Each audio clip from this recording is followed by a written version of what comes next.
nosso ciclo de desenvolvimento vem na questão desde a época do ciclo da borracha, quando houve o primeiro crime de biopirataria do mundo, que levaram as mudas das seringueiras para a Inglaterra e de lá foram para a Ásia, e em menos de 2 décadas o Amazonas caiu no ciclo da pobreza.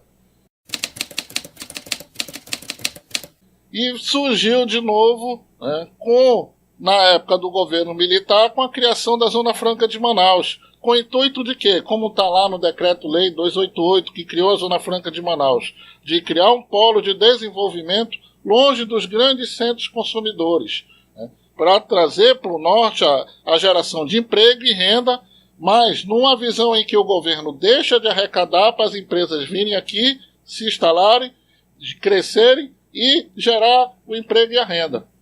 O modelo Zona Franca de Manaus vem sofrendo vários ataques, principalmente na questão dos subsídios, né, e dos incentivos fiscais.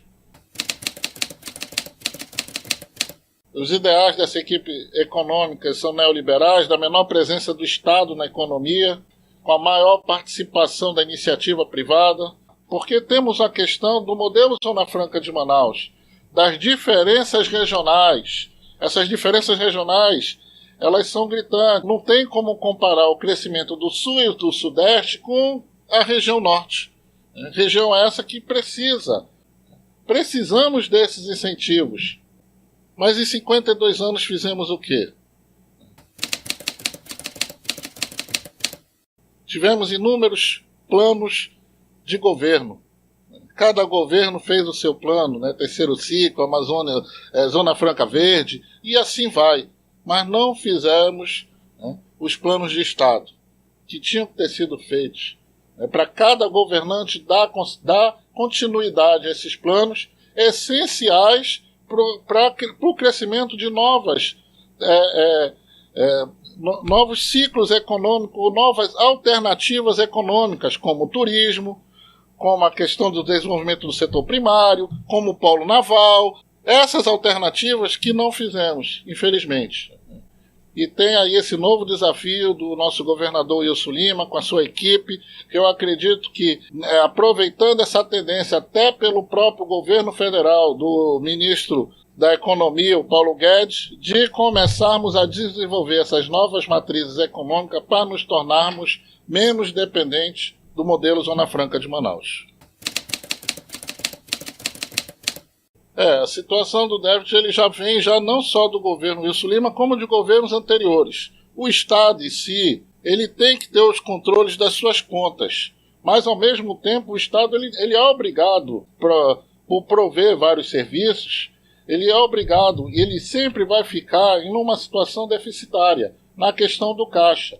Como a construção de uma ponte, como a construção de um posto de saúde, pagamento dos servidores, ou de atividades no caso de planejamento, né, ou de infraestrutura, que o Estado precisa. O que o governador vai fazer é o controle dessa dívida, reduzindo os gastos do governo, tentando aumentar a arrecadação, né, com políticas de médio e longo prazo, para que o setor tanto do comércio como da indústria e os setores de serviço volte, né, a produzir. E aí sim, aumentando a arrecadação, o governo vai poder fazer o controle dessa dívida e colocar o Amazonas no rumo do crescimento.